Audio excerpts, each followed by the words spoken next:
Welcome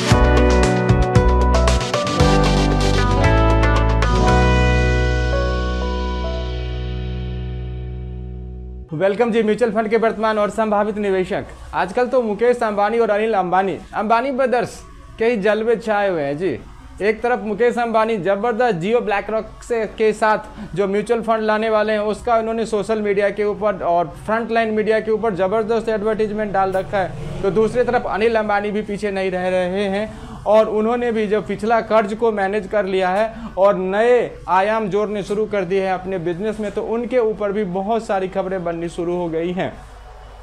तो क्या कुछ अनिल अंबानी ने कमबैक किया है और क्या कुछ चमत्कार जैसा किया है, आज आपको उस वीडियो में बताऊंगा। और इस चमत्कार से आपके इंफ्रास्ट्रक्चर फंड पे क्या प्रभाव पड़ेगा और साथ ही एविएशन सेक्टर का फंड अगर आपके पास है, once more I would like to repeat this line की, अगर आपके पास एविएशन सेक्टर और इंफ्रास्ट्रक्चर का फंड है तो उसके ऊपर क्या अच्छा प्रभाव पड़ने वाला है, ये अनिल अंबानी साहब के पास जो अलादीन है उसके वजह से आज इसकी चर्चा करने वाले है ना। तो आप लोगों से ये रिक्वेस्ट करूँगा बॉस, मेरे चैनल को थोड़ा सा सब्सक्राइब कर दीजिए, लाइक कीजिए और कमेंट्स तो डालते रहिए। अच्छा कमेंट्स है तो भी डालिए, अगर मैं अच्छा नहीं कर रहा हूँ वो भी डालिए, सो दैट कि सुधर तो जाऊँ, है ना। तो चलिए सर, आप थोड़ा सा सहयोग कीजिए और मैं आपको बताता हूँ कि आपने अगर इंफ्रास्ट्रक्चर शेयर का फंड, इंफ्रास्ट्रक्चर शेयर ले रखा है या फिर अगर आपने एविएशन सेक्टर में फंड ले रखा है तो अनिल अंबानी के अलादीन से क्या फ़ायदा होने वाला है जी। पिछले आज से तकरीबन 5 साल पहले यही अनिल अंबानी साहब थे जिन्होंने कोर्ट में कह दिया था कि मेरे पास तो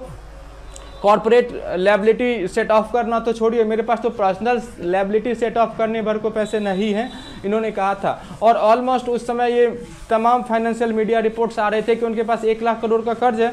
अब कैसा चमत्कार हुआ कि अब वो फर्स्ट क्लास, सब कुछ ओके चल रहा है, ऑल इज़ वेल। तो उसमें सर कुछ सीख भी है अनिल अंबानी साहब के कमबैक से, और क्या सीख है वो भी आपको बताऊँगा। पहले ये बता दूँ कि अभी ये न्यूज़ में क्यों है।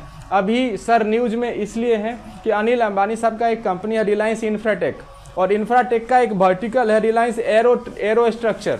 रिलायंस इंफ्राटेक का एक वर्टिकल है रिलायंस एरो स्ट्रक्चर, और रिलायंस एरो स्ट्रक्चर ने एक बहुत ज़बरदस्त काम किया है। आज तक जो काम केवल हिंदुस्तान एरोनॉटिक्स लिमिटेड और भारत की जो मिलिट्री, फ्रंटलाइन मिलिट्री थी वो कर रही थी, अब रिलायंस अनिल अंबानी साहब की ये कंपनी करने वाली है जी। जो एयरक्राफ्ट है ना, फॉल्कॉन 2 एक एयरक्राफ्ट बनाने जा रही है भारत में जिसका नाम है फॉल्कॉन 2, फॉल्कन मतलब बाज, फॉल्कॉन 2, और ये प्राइवेट एयरक्राफ्ट होगा जो कि भारत में निर्मित होगा। ये अपने तरह का पहला ये निर्माण होगा जो कि भारतवर्ष में होने वाला है।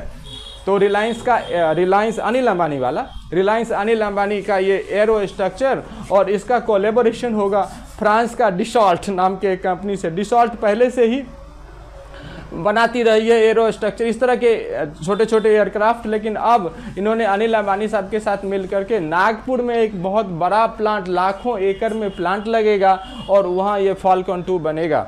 और इससे 2 फायदे होंगे।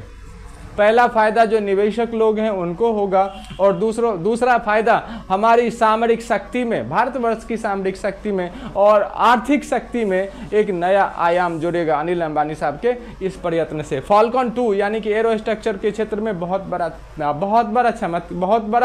एक गेम चेंजर होने वाला है, और भारत के एरो सप्लाई चेन में एक बहुत बड़ा माइलस्टोन ये क्रिएट होने वाला है फॉल्कॉन 2 के आने से। और सबसे बड़ी चीज़ है, इसके लिए इन्होंने पूंजी कहाँ से जुटाई। जब एक तरफ इनके पास 2-5 साल पहले कुछ पैसे ही नहीं थे तो ये पैसा कैसे आया। जानकार बताते हैं कि अनिल अंबानी साहब ने जो इनका खुद का रिलायंस इंफ्राटेक का जो रोड प्रोजेक्ट्स थे, मेट्रो प्रोजेक्ट्स थे, उसमें से लगभग 3.5 लाख करोड़ का टोल प्रोजेक्ट्स इन्होंने क्यू रोडवेज नाम की एक जो एजेंसी है उसको सेल कर दिया, वहाँ से 3.5 लाख करोड़ रुपए जुटाए हैं। दूसरी बात, जो जितने इनके ऊपर कर्ज थे उसको इन्होंने रीमैनेज किया है, और रीमैनेज के तहत या तो उनकी समय अवधि बढ़ा ली है और साथ ही उन लोगों से बातें करके कर्ज का जो रेट है, ब्याज का जो दर है उसको भी नीचे किया है। तो जहाँ जहाँ इन्हें लगा कि मैं वहाँ से कुछ लिक्विड कर सकता हूँ, अपने बिजनेस का कुछ पार्ट सेल करके, वहाँ उन्होंने कुछ पार्ट सेल करके ऐसा कर लिया है। बाकी जहाँ इन्हें लगा कि अगर मेरा कर्ज कम समय में मुझे ज़्यादा EMI पे करना पड़ रहा है तो वहाँ इन्होंने समय अवधि लंबा कर लिया, EMI कम हो गया। इस वजह से इन्हें थोड़ा सा जो रेकरिंग पेमेंट थे उसको इन्होंने मैनेज किया है और फिर से ये कम बैक कर रहे हैं अनिल अंबानी साहब। ये इनका अलादीन का चिराग है। इस वजह से पिछले 1 साल में इनके 2 शेयर रिलायंस पावर, आपको याद होगा कि रिलायंस पावर 2008-9 में जब आई थी वो विश्व का सबसे बड़ा, भारतवर्ष का उस समय का सबसे बड़ा माना जाता था कि इतना बड़ा IPO आज तक नहीं आया।